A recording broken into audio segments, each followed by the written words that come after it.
Kita tahu bahwa perubahan manusia itu diawali dari edukasi. Makanya pada saat Allah Subhanahu wa taala memperbaiki umat manusia, terutama orang musyrikin yang ada di zaman Nabi sallallahu alaihi wasallam, mereka diperbaiki dengan edukasi. Edukasinya itu bentuknya apa? Bentuknya adalah penjelasan wahyu yang Allah Subhanahu wa taala jelaskan melalui Nabi sallallahu alaihi wasallam. Maka di forum yang di situ kajian dilakukan, Allah akan menambahkan iman bagi para hamba. Kok bisa, Pak? Ceritanya begini. Dalam sebuah hadis Nabi sallallahu alaihi wasallam pernah mengatakan, "Majtama'a qaumun fi baitin min buyutillah."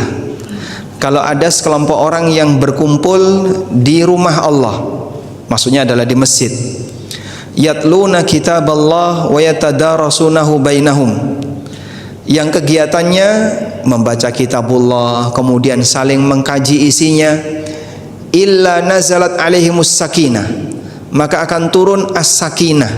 As-sakinah itu artinya ketenangan. Akan turun kepada mereka ketenangan.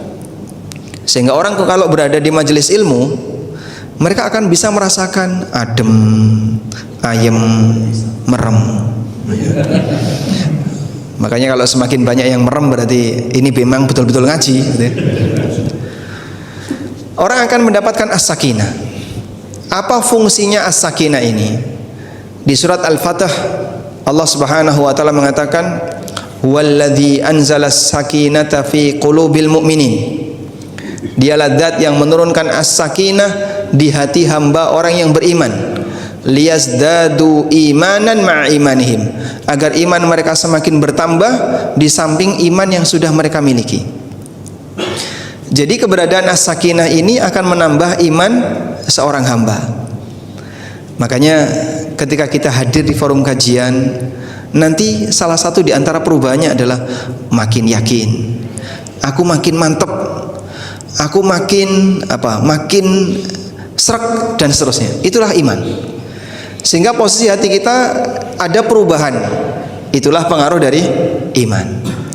Karena itulah sahabat Mu'ad bin Jabal radhiyallahu anhu, kalau beliau ngajak orang untuk kumpul ngaji, Mu'ad itu mengatakan, "Haya nu'minu sa'atan." Mari kita ngecas iman sesaat. Mari kita ngecas iman sesaat. Jadi di tempat mana orang bisa mendapatkan tambahan iman? Di forum pengajian yang di situ dibahas Al-Quran dan hadis Nabi SAW. Dan alhamdulillah ada banyak sekali testimoni baik yang diberikan oleh beberapa keluarga muslim. Alhamdulillah Bapak, ketika saya ngaji, hati saya makin tenang, hati saya makin yakin, saya makin bisa khusyuk ketika sholat. Demikianlah pengaruh baik ketika seorang muslim itu belajar ilmu agama. Maka kalau seperti ini sering-sering kita lakukan, mendengarkan khutbah Jumat dengan sesama, kemudian hadir di kajian-kajian, insya Allah ini akan menambah ketenangan bagi kita. Selanjutnya, di kesempatan kali ini ada tema yang sudah dipesani oleh panitia. Kita mau membahas perbaikilah salatmu, maka Allah Subhanahu wa taala akan memperbaiki kualitas hidupmu. Sebelumnya saya mau tanya dulu, kualitas hidup manusia itu ditentukan oleh apa, Pak? Coba kita cari yang merem, mana yang merem. Kualitas hidup manusia ditentukan oleh apa, Pak?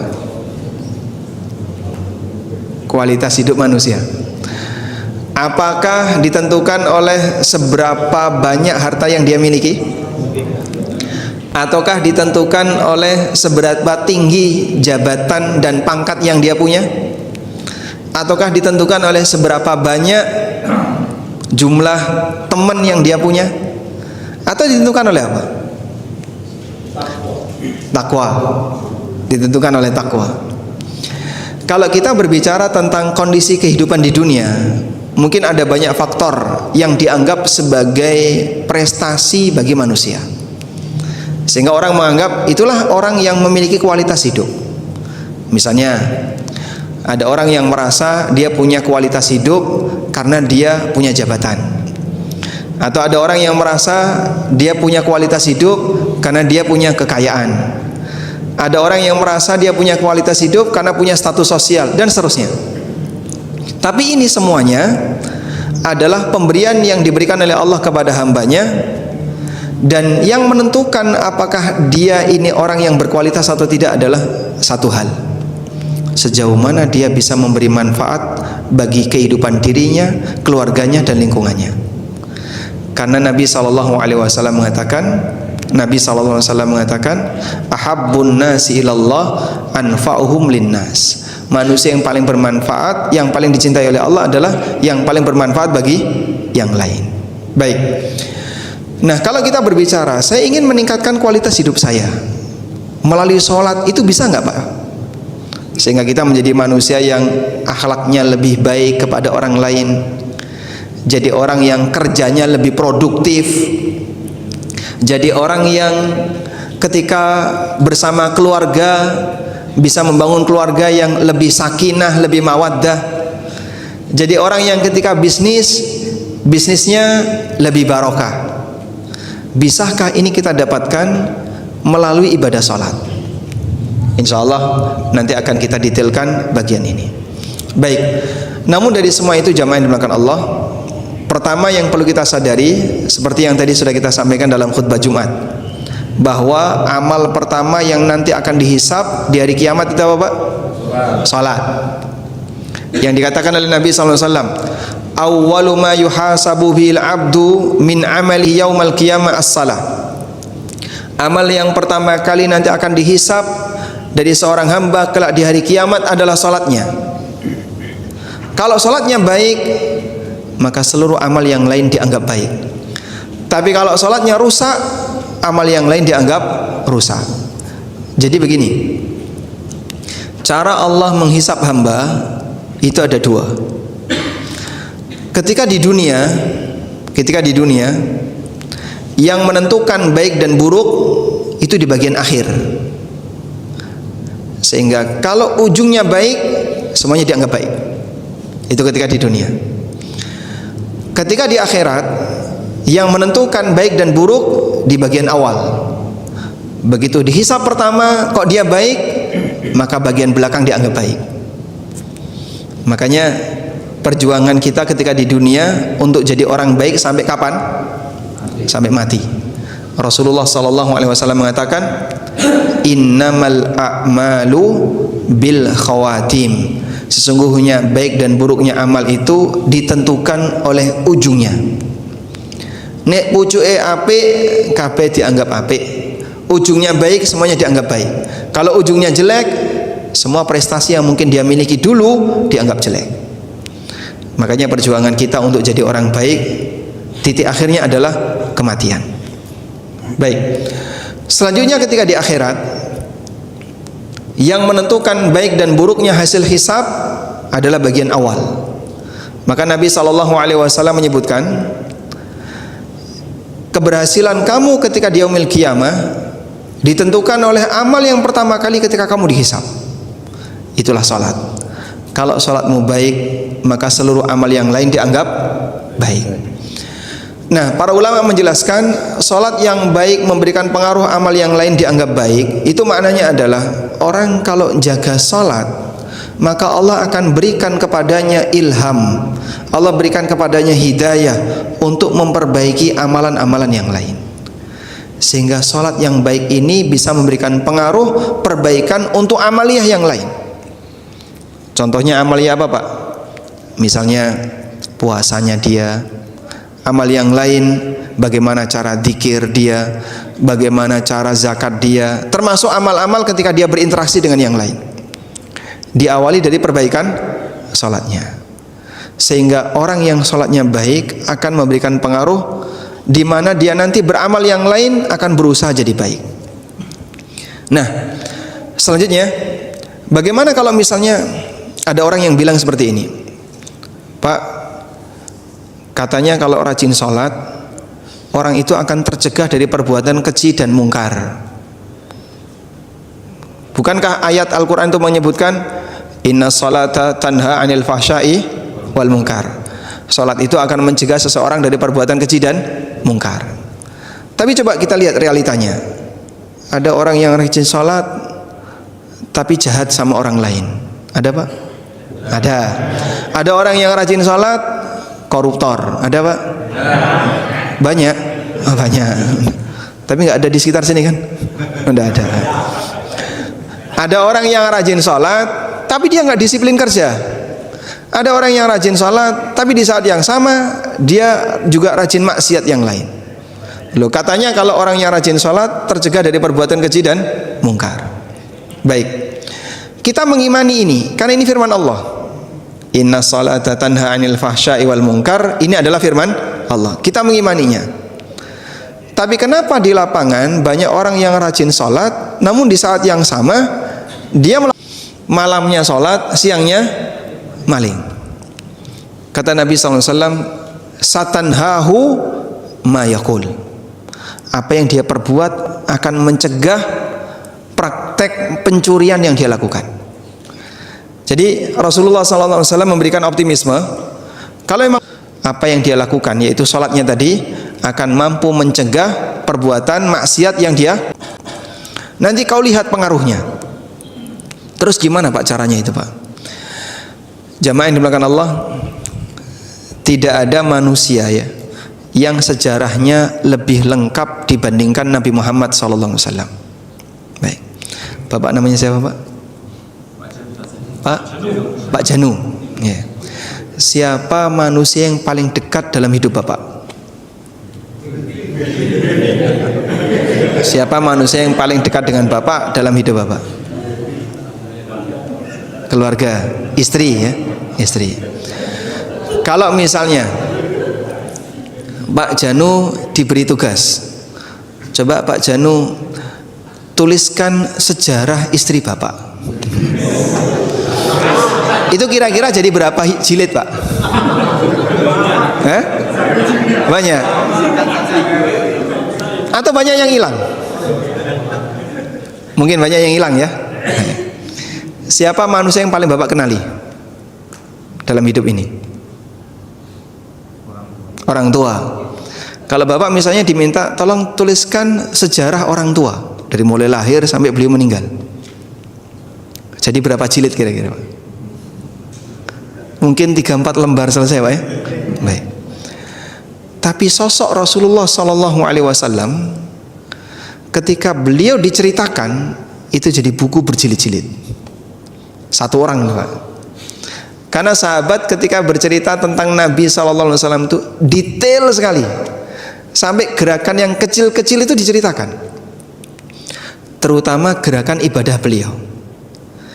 Sampai Nabi SAW ketika berisyarat jari, gimana cara berisyarat jari yang benar, itu sahabat cerita. Karena ada 2 riwayat ya yang menjelaskan bagaimana cara Nabi SAW berisyarat jari. Riwayat yang pertama, Nabi SAW menggenggam seluruh jari beliau, kemudian melepaskan jari telunjuk seperti ini. Insya Allah cukup mudah untuk ditirukan. Yang kedua, Rasulullah SAW membentuk lingkaran antara jempol dengan jari tengah, lalu jari telunjuknya diangkat jadi seperti ini. Sahabat itu sampai cerita kayak gini. Jadi dia perhatian, oh kayak gitu cara berisyarat telunjuk seperti ini. Terus setelah itu diceritakan kepada yang lain, terekam dalam penjelasan-penjelasan tentang bagaimana cara sholat Rasulullah SAW. Makanya kita tidak sulit untuk meniru bagaimana cara sholat Rasulullah SAW sepanjang kita mau belajar dengan membaca riwayat-riwayat tentang bagaimana cara beliau sholat. Alhamdulillah ada banyak sekali keterangan-keterangan hadis yang disampaikan oleh para sahabat tentang itu. Nabi SAW ngasih satu rambu-rambu. Sallu kama ra'aitumuni usalli. Kerjakanlah salat sebagaimana kalian melihatku salat. Kerjakanlah salat sebagaimana kalian melihatku salat. Baik. Lalu seperti apa Pak bentuk gerakan salat yang diajarkan Nabi SAW? Dalam salat itu ada rukun, ada wajib, dan ada sunnah. Sudah? Rukun itu apa Pak? rukun itu unsur utama dalam sholat yang jika ditinggalkan nggak ada toleransi, status sholat itu batal. Karena kalau meninggalkan rukun berarti sama dengan meninggalkan unsur utama. Satu saja ditinggalkan, sholat yang bersangkutan batal. Yang kedua, ada wajib sholat. Wajib sholat ini sesuatu yang harus dikerjakan, tapi kalau ditinggalkan karena lupa masih bisa diselamatkan. Caranya sujud sahwi, ditutupi dengan sujud sahwi. Ini wajib sholat. Yang ketiga, sunnah, amalan tambahan yang dianjurkan untuk dilakukan. Yang ini jika dilakukan akan semakin memperindah kualitas sholat seseorang. Baik, kalau kita buat gambaran Pak, seperti gedung ini Pak. Rukun itu seperti pondasi dan kolom. Yang kalau kolom dan pondasi ini nggak ada, bangunan ini ambruk. Sudah? Wajib itu seperti tembok. Kalaupun nggak ada tembok, bangunan tetap berdiri. Sedangkan sunnah itu seperti perabotan yang ada di dalamnya. Bangunan akan terlihat lebih indah kalau ada bagian yang sunnah dikerjakan. Begitu ya. Selanjutnya, rukun sholat yang pertama adalah takbiratul ihram. Dan takbiratul ihram itu ucapan Allahu Akbar. Kalau gerakan tangan ini hukumnya anjuran. Tapi kalau ucapan Allahu Akbar hukumnya rukun. Jadi kalau ada orang yang sholat wis kadung ruku, itidal sujud sampai selesai salam, aku mau lali durung takbiratul ihram iki, baleni sholatmu. Karena sama dengan orang belum masuk sholat. Lupa takbiratul ihram berarti sama dengan apa Pak? Belum masuk sholat. Kalau belum masuk sholat gimana? Ya tidak dihitung semuanya. Sama seperti Anda belum terdaftar, sehingga walaupun sudah mengerjakan banyak hal, karena belum terdaftar tidak dinilai. Baik. Dan takbiratul ihram disyaratkan oleh para ulama harus dalam posisi berdiri.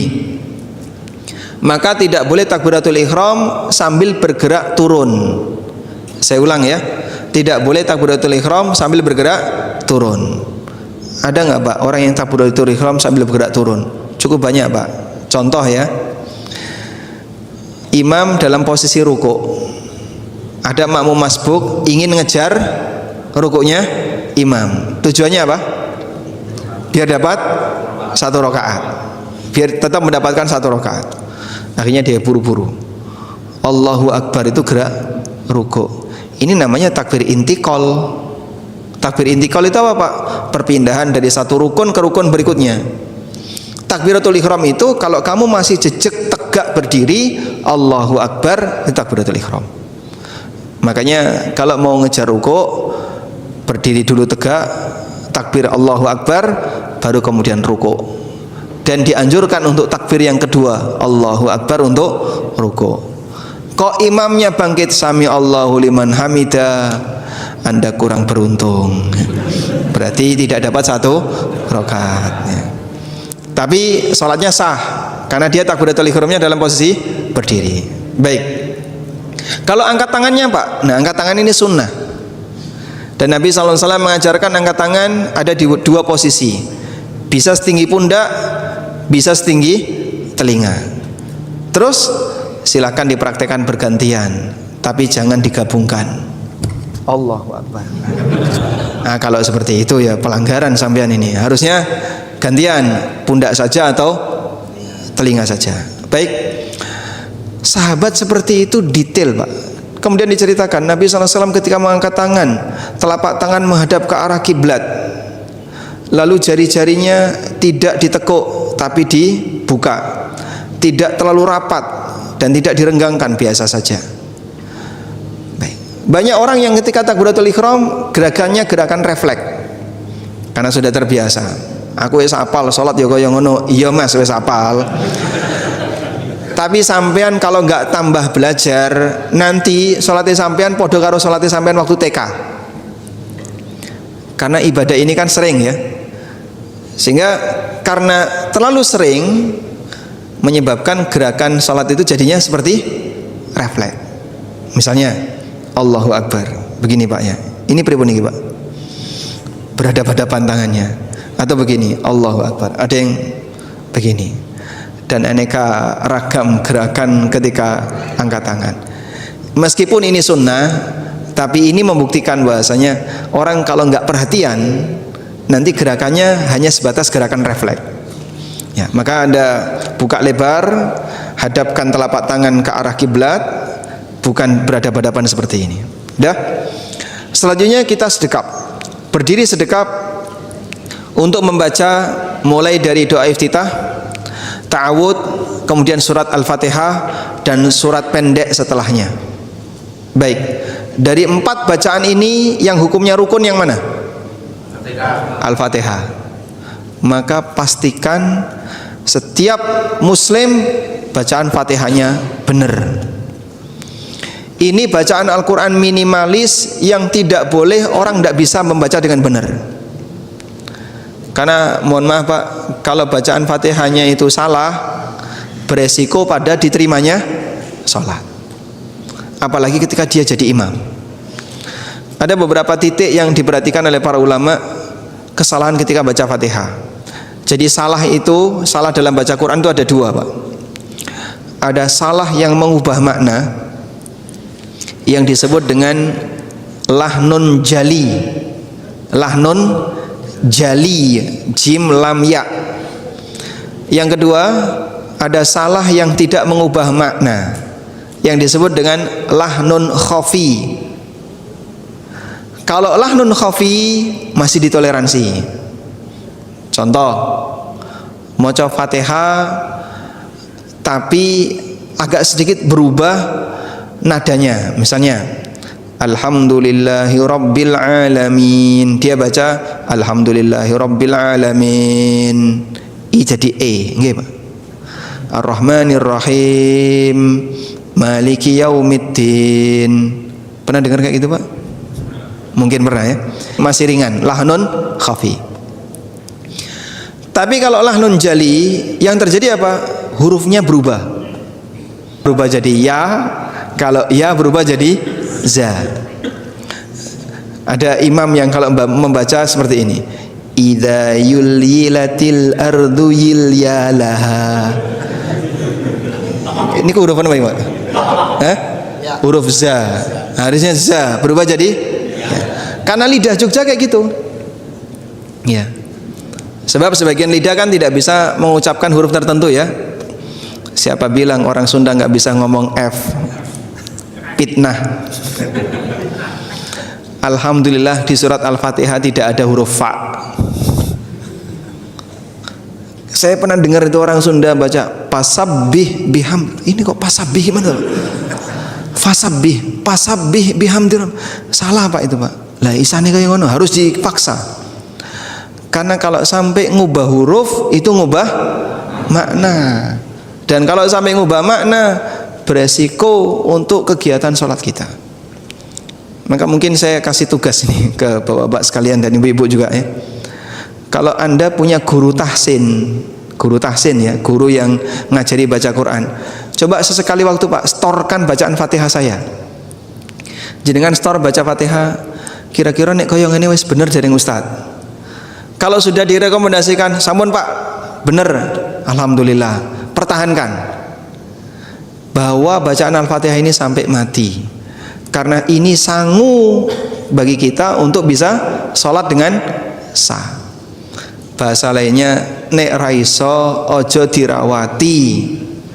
Kalau nggak bisa baca Fatihah dengan benar, jangan dipertahankan, segera perbaiki. Sebab ini berkaitan dengan status keabsahan sholat kamu. Udah? Nah selanjutnya selesai membaca Al-Fatihah, terus kita ruku. Gerakan ruku, telapak tangan mencengkram di lutut. Jadi bukan ditutup, tapi dilebarkan. Sebagaimana kata Ibnu Umar radhiyallahu anhu, kana Nabi sallallahu alaihi wasallam idza raka'a farraja wa idza sajada dhamma. Nabi SAW kalau ruku, telapak tangan beliau itu dilebarkan, mencengkram lutut. Tapi kalau beliau sujud, dhamma, telapak tangan beliau dirapatkan begini, sehingga sujud itu tidak megar gini ya, tapi rapat. Sudah? Di antara kesalahan yang cukup sering terjadi di masyarakat berkaitan dengan rukuk ketika sholat adalah terlalu cepat, nutul ya. Kayak tadi kita isyaratkan di khutbah. Seperti sholatnya siapa? Munafik. Kata Rasulullah SAW, yang kuru arba'an, wong munafik itu kalau sholat seperti ayam mematuk 4 kali, saking cepatnya. Kadang durung mendarat wis tangi pak, Allahu Akbar, subhanallah, Allahu Akbar, sami Allahu liman hamidah, subhanallah, muncul culit 21 rakaat 7 menit pletas. Masuk muri kan itu ya, tarawih tercepat sedunia. Buat apa sholat seperti ini? Kalau sholat yang serius, Allahu Akbar, Anda nikmati posisi ruku, tenang sejenak, minimal cukup untuk membaca satu doa, Subhana Rabbiyal Azim, baru bangkit, Sami Allahu liman hamidah. Tegak dulu, jangan wah iki sek durung tegak wis medun. Mindun gawe ini toh Pak, iki mau seneng isor, mesti sisan medun. Nek kaya ngono carane ya salatmu hilang nanti nilainya. Nggih. Jadi kalau dia belum tegak tapi dia sudah turun, jadinya apa? Belum sah iktidal. Dan ini disebut oleh Nabi SAW sebagai maling dalam salat. Beliau SAW pernah bersabda, aswa'un nasi sariqatan alladzi yasriku fi salatihi. Maling sing paling elek adalah menungso sing maling ketika salat. Maling yang paling jelek adalah maling ketika salat. Maka para sahabat bertanya, ya Rasulullah, wa kaifa yasriku fi salatihi? Ya Rasulullah, bagaimana orang itu bisa jadi maling ketika salat? Mosok salat karo njiko HP-ne tanggane kan enggak mungkin. Dijelaskan oleh Nabi sallallahu alaihi wasallam, alladzi la yutimmu ruku'ahu wala sujuda, yaitu menungso sing salat tapi dia tidak menyempurnakan gerakan nalikane rukuk, sujud dan iktidal. Yang seperti ini salatnya tidak dinilai. Maka kalau belum tegak sempurna jangan membaca. Sehingga silahkan membaca setelah sujud sempurna, setelah rukuk sempurna, setelah iktidal sempurna. Karena kasusnya kayak gini, Pak, katanya bacaan itu 3 kali. Lah saya sudah membaca 3 kali itu Pak. Coba dibuktikan. Allahu Akbar, subhana rabbiyal a'la, subhana rabbiyal a'la, subhana rabbiyal a'la. Dia baca subhana rabbiyal a'la itu dalam posisi proses turun. Begitu nutul tul tangi Pak. Ya pantas ngakune wis 3. Pantas saja dia bilang sudah 3 kali. Karena apa? Dia bacanya saat proses turun. Ini hilang nilai salatnya. Dan cukup sering kita menjumpai ada orang yang culit-culit, Pak kalau salat yang serius Pak, karena ini berkaitan dengan nilai keabsahan salat kita. Kalau kemudian salat kita seperti ini kualitasnya, seperti yang tadi disampaikan sahabat Hudzaifah ibn Yaman, lau mutta ala hadha wa anta tusalli mithla hadha mutta ala ghairi millati Muhammadin sallallahu alaihi wasallam. Nek sampai awakmu mati kok kualitas salatmu seperti ini, berarti kau mati tidak membawa agama Nabi Muhammad sallallahu alaihi wasallam. Saya pernah jumpa orang yang usianya mungkin 7 bulan ke atas, pun sepuh bapak ini kok. Jadi ketika gerak itu Pak, jalan itu pelan. Tapi anehnya waktu sholat itu cepat Pak. Wah, kok aneh ini orang ini. Beliau karena sudah sepuh, bergerak naik turun tangga itu pelan. Tapi ketika sholat, rukuk sujudnya itu cepat. Sebab belum tegak, ketika rukuk itu belum sempurna, sudah bangkit, sami Allahu liman hamidah. Belum tegak sempurna, sudah turun. Sujud itu belum nutul, sampai tak gatekna itu baru ketune sing nutul. Dahinya itu belum nutul, kayak ketune loh ini Pak. Ini kan lebih di depan daripada hidung kita ya. Itu baru pecinya nutul tangi. saya sempat memberanikan diri. Gimana ini kalau dibiarkan seperti ini, bisa berbahaya. Akhirnya saya ingatkan, nyun sewu Bapak ya, saya ingatkan, yang namanya sholat itu harus tumak nina. Jangan membaca sebelum sempurna. Rukuk dulu yang sempurna, Allahu Akbar, ge moco subhana rabbiyal azim. I'tidal dulu yang sempurna, sami Allahu liman hamidah, ngajek jejek, baru baca Rabbana walakal hamdu.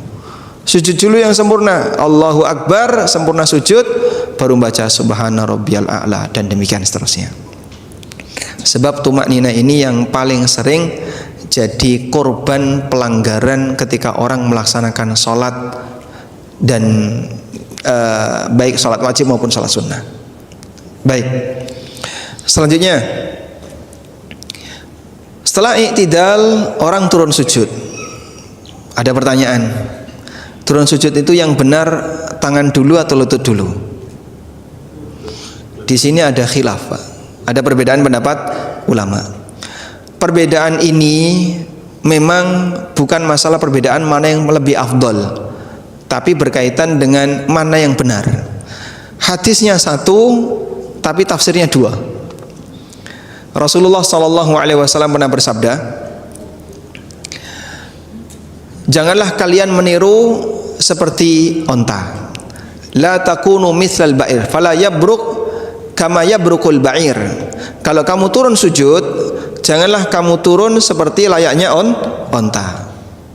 Jadi di bagian awal hadis beliau mengingatkan, jangan turun sujud seperti onta. Lalu di bagian akhir hadis beliau mengatakan, wal yadha yadaihi qabla rukbataihi, letakkan tanganmu sebelum lututmu. Itu di bagian akhir hadis. Jadi ada dua penggalan hadis. Penggalan pertama menjelaskan jangan turun sujud seperti onta. Penggalan yang kedua menjelaskan letakkan tanganmu sebelum lututmu. Nah, kemudian muncul perbedaan pendapat di kalangan ulama. Pendapat pertama mengatakan bahwa turun sujud itu lutut dulu. Kenapa lutut dulu? Sebab onta itu kalau menderum depan dulu baru belakang. Depan dulu baru belakang.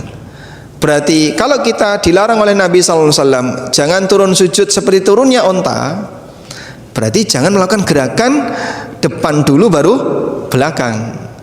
Berarti harusnya belakang dulu baru depan. Maka kita buat lutut dulu baru tangan. Ini pendapat pertama. Pendapat yang kedua, turun sujud itu tangan dulu sebelum lutut. Kenapa? Karena Rasulullah SAW sudah menjelaskan di bagian akhir hadis. Beliau mengatakan wal yadha yadaihi qabla rukbataihi, letakkan tanganmu sebelum lututmu. Sehingga beliau yang lebih ngerti mengenai makna larangan turun sujud seperti onta. Beliau yang lebih paham. Maka ketika beliau menjelaskan letakkan tanganmu sebelum lututmu, berarti kalau kita ingin turun sujud biar nggak kayak onta, dahulukan tangan sebelum lutut. Sudah? Ini pendapat yang kedua. Baik. Tapi jamaah, baik pendapat pertama maupun kedua, ini masuk dalam ranah ikhtilaf yang muktabar. Perbedaan pendapat yang diakui oleh para ulama. Artinya Anda mau mengambil pendapat pertama maupun kedua, insya Allah salatnya sah. Dan masing-masing selayaknya saling menghormati. Karena baik pendapat pertama maupun kedua, dua-duanya sah. Hendaknya masing-masing saling menghormati. Sama halnya seperti kunut subuh. Yang bener niku kunut apa mboten kunut to, Pak? Ya tergantung masjidnya. Nggih. Apa tergantung imamnya. Karena dalam hal ini masuk kategori ikhtilaf yang muktabar. Madhab Malikiyah dan Syafi'iyah subuh dianjurkan kunut. Madhab Hambali dan Hanafi subuh tidak dianjurkan kunut, kecuali kunut nazilah. Baik. Selanjutnya, setelah Anda memilih baik tangan dulu maupun lutut dulu, berikutnya lakukan gerakan sujud yang sempurna. Ada larangan yang diberikan Nabi SAW ketika sujud. Intinya jangan sampai lakukan larangan ini. Apa itu? Rasulullah SAW melarang wala tabsut kama yabsutul kalb. janganlah kalian membentangkan tanganmu seperti anjing membentangkan tangannya. Yang dimaksud oleh Nabi SAW adalah siku jangan ditaruh di tanah. Siku jangan ditaruh di tanah, jangan ditaruh di karpet, di lantai. Sehingga kalaupun sujud, walaupun softnya rapat, sebagai makmum siku harus tetap diangkat. Maka sujud tidak boleh ngaten nggih. Sikunya nempel di lantai itu tidak boleh, harus diangkat. Tapi kalau jenengan sholatnya sendirian atau jadi imam yang kanan kirinya tidak ada orang, dianjurkan untuk melakukan posisi sujud yang sempurna sebagai berikut. 1. Dahi dan hidung mengenai lantai. Hidung harus nempel. Ada sebuah hadis yang menyebutkan la salata liman lam yumakkin anfahu kama yumakkin jabhatahu. Tidak ada salat bagi orang yang tidak menempelkan hidungnya ketika sujud sebagaimana dia menempelkan dahinya ketika sujud. Maka saat sujud dahi dan hidung nempel. Yang kedua, telapak tangan dibentangkan sehingga seperti bersayap kanan kiri. Nah, berak koncone no, Pak. Nah, makanya tadi di depan sudah saya sampaikan, nek sholat sendiri atau jadi imam. Tapi kalau Anda jadi makmum yang kanan kirinya ada orang, ya jangan memaksakan seperti ini. Kadang ada orang wonge cilik sajadahnya gede, Pak. Ngangkang.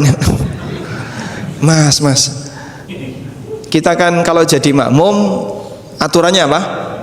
Rapat. Makanya kalau sajadah gede boleh, tapi Anda harus siap sajadah Anda diinjak orang. Tapi kalau sajadah gede kudu aku saya ngangkai, wah jangan. Anda mengambil hak orang lain. Sudah? Jadi tangan begini, Pak. Telapak tangan dirapatkan menghadap ke arah kiblat, terus dibentangkan sampai digambarkan Nabi SAW ketika sujud anak kambing cempe, Pak, bisa masuk. Itu berarti gimana, Pak? Saking renggangnya. Sehingga sampai cempe bisa masuk, itu karena renggang. Baik. Selanjutnya, antara perut dengan paha agak dijauhkan, sehingga posisi Rasulullah SAW ketika sujud ini nggak nempel, tapi agak merenggang. Kurang lebih nanti penentunya adalah di betis dengan paha itu kurang lebih 90 derajat. Sehingga karena ini agak renggang, nanti efeknya adalah betis dengan paha ikut renggang. Selanjutnya, posisi telapak kaki ditekuk jarinya begini ya, dan tumitnya rapat. Baik, bisa dicontohkan, Pak? Masya Allah. Nah, mohon maaf ya. Pas posisi sujud. Oke, sujud. Nah, ini sudah benar ya. Jadi kaki nempel, kemudian jari ditekuk, terus ini dirapatkan tumit kanan dan kiri. Bapak mungkin kurang renggang tangannya, Pak. Nah, tangannya renggang, dirapatkan menghadap ke arah kiblat, jarinya menghadap kiblat. Baik. Nah, lebih renggang lagi. Ya, kurang lebih seperti inilah sujud yang baik. Bertahan sampai selesai kajian. Dibayari piro? Ya, nyuwun sewu nggih, Pak. Pangapunten nggih. Masyaallah. Baik. Dan Aisyah radhiyallahu anha pernah menceritakan pengalamannya. Jadi malam hari Aisyah radhiyallahu anha itu kehilangan Rasulullah SAW sampai tangannya itu gerayangan. Kok suaminya nggak ada di samping? Karena nggak ada lampu. Wal baitu yauma idzin laisa lahul misbah. Waktu itu di rumah tidak ada lampu. Tangan Aisyah radhiyallahu anha mengenai kakinya Rasulullah SAW. Waqa'at yadi, tanganku mengenai dua kaki beliau mansubatain yang sedang ditegakkan. Maksudnya dalam posisi sujud. Sehingga kalau telapak tangan Aisyah bisa menggapai dua kaki, berarti gimana? Rapat. Maka kalau sujud dianjurkan kakinya rapat. Wallahu alam. Ini posisi sujud yang sesuai sunnah. Dan selanjutnya duduk di antara dua sujud. Ada dua cara duduk di antara dua sujud. Bisa duduk iftirash, bisa duduk tawarruk, bisa duduk ik'a. Duduk ik'a itu kayak gini. Ini namanya duduk ik'a. Nah, jadi bertahan setelah sujud tadi, cuman tinggal diduduki. Baik. Kalau duduk iftirash, sebagaimana duduk yang Anda lakukan pada saat Anda tasyahud awal. Sudah? Kemudian sujud lagi, terus bangkit ke rakaat berikutnya. Alhamdulillah, kalau kita ingin menyesuaikan diri dengan sunnah Nabi SAW pada waktu salat, salah satu di antara pengaruhnya adalah adanya kesesuaian dengan gerakan beliau, membuat salat kita jadi tidak otomatis gerakannya, tapi mikir dulu, iki wis bener enggak, iki wis bener enggak. Nyun sewu nggih, jenengan kalau gerakan tertentu, hormat senjata, gerak, itu ada posisi-posisi tangan tertentu enggak, Pak? Ada ya. Kalau salah misalnya, kudune jentikmu ning kene, ojo ning kene. Itu kan diatur, Pak. Jika gerakan seperti itu saja ada aturannya, salat kita sesuaikan dengan sunnah Nabi sallallahu alaihi wasallam. Nanti Anda akan bisa merasakan pengaruhnya. Salat yang seperti itu, yang berkualitas. Ini baru kita bicara gerakan ya. Belum urusan bacaan dan masalah mengatur kekhusyuan. Dimulai dari gerakan dulu. Jadikan gerakan salat kita berdalil. Insya Allah disitulah kualitas salat kita akan semakin naik. Wallahu alam. Mungkin itu sebagai pengantar yang bisa kita sampaikan. Selanjutnya kami kembalikan kepada moderator. Monggo, Pak. Terima kasih Ustaz atas tausiahnya. Untuk sesi tanya jawab pada kesempatan hari ini, kami selaku moderator akan menyampaikan dua pertanyaan Ustaz yang kaitannya dengan sholat. Untuk setelah kami mungkin dari bapak yang lain dipersilakan nanti. Yang pertama, kami ingin menanyakan, apakah kita dengan melaksanakan sholat akan diterima sholat kita, sedangkan kita tidak tahu apakah kita suci dari hadas besar atau kecil, seperti percikan air kencing kita yang tidak tahu menempel di celana, atau lantai dari kotoran cicak yang disapu, waktu kita sapu, kita bersihkan itu malah menyebar najisnya secara merata. Itu yang pertama Ustaz. Yang kedua, bagaimana cara mendapatkan kenikmatan dan kekhusyukan dalam sholat? Demikian Ustaz. Masya Allah. Baik. Apakah sholat kita sah kalau kita tidak tahu kita ini suci atau najis? Kita ini sudah bersih dari hadas ataukah belum? Sebelumnya Bapak Ibu bedakan ini ya. Ada hadas, ada najis. Ini dua hal yang berbeda. Kalau najis itu benda yang tidak boleh disentuh secara syar'i, itu namanya najis. Kalau hadas itu keadaan yang tidak yang melekat pada diri seorang hamba sehingga dia dilarang untuk melakukan ibadah khusus. Sehingga kalau najis itu kelihatan, Pak. Tapi kalau hadas nggak kelihatan. Ya. Misalnya ada orang yang selesai hubungan badan terus metu, gitu. Kelihatan nggak kalau dia hadas besar? Tidak. Ketok nang dhuwure ndase keturungan. Apakah kelihatan? Tidak kelihatan. Jadi misalnya sekarang kita duduk bersama seperti ini ya. Antara yang ngentut dan yang nggak ngentut tandanya apa, Pak? Tidak ada, karena hadas itu tidak kelihatan. Maka hadas itu status. Hadas itu status. Status seseorang yang dia dilarang untuk melakukan ibadah tertentu. Kalau najis itu benda. Misalnya air kencing, kotoran dan seterusnya. Baik. Kemudian berkaitan dengan masalah najis. Hukum asalnya kalau Anda tidak melihat berarti tidak ada. Karena hukum asal benda itu suci. Tanah itu najis atau suci, Pak? Tanah suci. Apa dalilnya? Bisa dipakai tayamum. Kalau orang tidak punya air, lalu dia harus berwudu, nggak bisa, maka dia boleh apa? Tayamum dengan tanah. Tembok, benda-benda di sekitar kita ini suci atau najis? Suci. Hukum asalnya suci. Sandal itu najis atau suci? Sepatu itu najis atau suci? Suci? Suci. Jadi benda apapun yang melekat pada diri kita, hukum asalnya suci. Najis itu yang ada di perut kita, yang keluar dari perut kita itulah najis. Baik. Oleh karena itu, dulu Nabi SAW sholatnya pakai sandal. Beliau sholat pakai sepatu. Memang untuk zaman sekarang, karena kita pakai karpet, masjidnya sudah dipel sehingga alas kaki dilepas. Kalau dulu masjid Rasulullah SAW kan tanah ya, sehingga beliau sholat pakai sandal, pakai sepatu. Maka jika bapak tidak melihat zat najis, hukum asalnya suci. Nah sekarang bagaimana Pak kalau kecipratan? Kalau bapak tidak melihat cipratannya, hukum asalnya suci. Sehingga pastikan ketika kita buang air, saya sudah buang air dengan tertib, tidak asal-asalan. Orang habis anggere ketemu ban mandur kan, tidak ya?